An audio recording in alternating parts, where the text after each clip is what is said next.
Welcome back to another edition of Inside Yale Football, joined by the head coach of the Bulldogs, Tony Reno. And Coach, the season has flown by so far in some respects. It's Princeton week already. What do you see as the state of the Bulldogs? It has really, it's taken off. I think especially with the season and new staff and new things going on. It's been really exciting for us.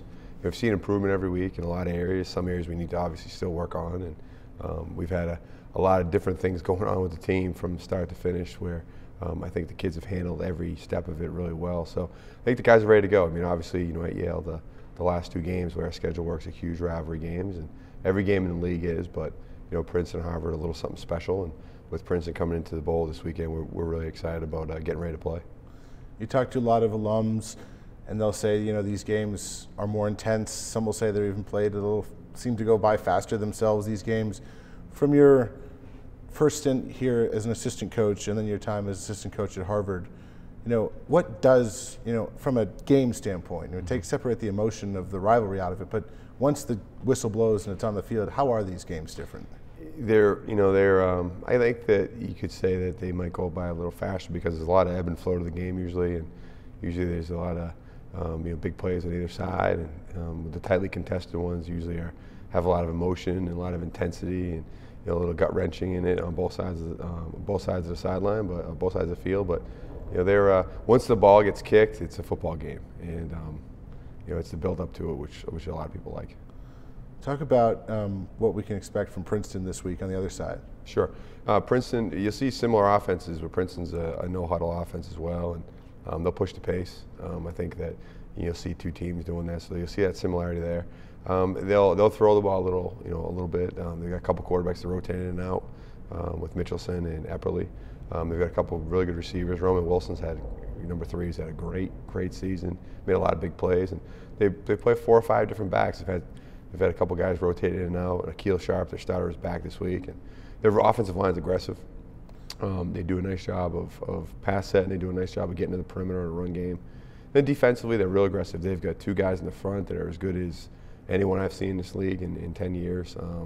So we've got to be able to block Catapano and Karan Reed, and they're difference makers on every play. They've really improved defensively in the last couple of years.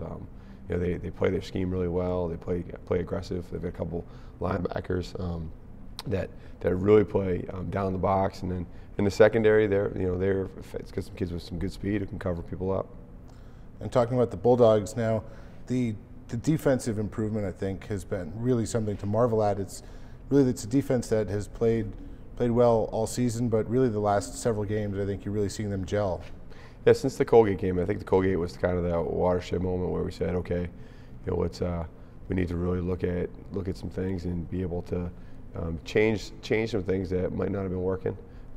And we really did, and the kids took to it well. And give the credit to the defensive staff and the players. They're just really adapting to what we've done. And when you look at from that point on, going from Dartmouth and Lafayette and Penn on forward, they've done a real nice job. And we're not perfect, and we still have a lot of areas to work on, but we've definitely improved. Talk about the personnel challenges you have on offense, just with the injuries. And I mean, I think it's been something to see. I mean, so many different guys, like Tyler Varga comes in, first year playing in the Ivy League, and he's done so many different things already. But it's not just one. I just named one, but there's a lot of guys who I think if there was an award for improvising, it definitely goes to the Yale staff. Yeah. That's definitely a good word to use for what we've had to do. At the beginning of the season, we had our top 2 receivers out for the year with Chris Smith and Deion Randall. So we adapted with that, and I think guys really stepped up. And then we lost our 2 top freshmen, Sebi Little and Avery Lewis, and other guys have stepped in. And then obviously in the Penn game we lose all 3 quarterbacks.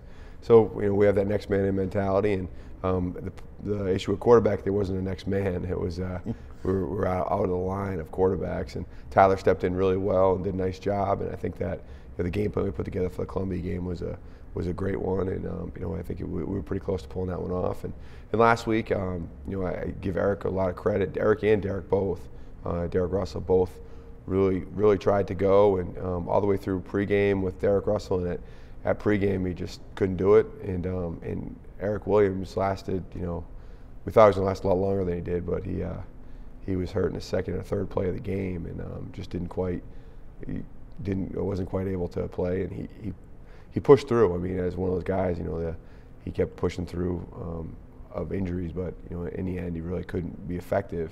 And so we went back to Tyler, and we're going to improvise with the best we got. I mean, that's what it is. We're going to find ways to win football games. I said to Carmen and I were saying to each other on the radio that these are the types of things, the adversity that comes up that no one can expect is going to happen, but that, we were talking about reunions because the 77 team is having its 35th reunion coming up, but that when this team gets together, they'll be like, do you believe what this guy played through? And those are the type of things that really bring a football team together, is seeing their teammates playing through stuff like that.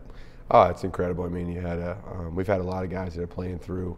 You look on the field, we've got 4 or 5 guys with casts on, and we've got guys that with shoulder harnesses on. Will McHale's playing with 2 shoulder harnesses on, and he hasn't missed a play. John Powers with cast on. Wes Moyer with a cast on. Will Vaughn's got a cast on. So we've got, John Oppenheimer had a cast on his non-snapping hand. So we've had plenty of those injuries, and then guys playing through the pain of the season. And then obviously on Saturday you had the quarterbacks trying to battle through their injuries as well. And it says a lot about the players. It says a lot about the team. I mean, the guys really truly do battle, and they play hard every week. All right, well, thanks, Coach, and best of luck against Princeton on Saturday. Thanks, Ron. That's Tony Reno.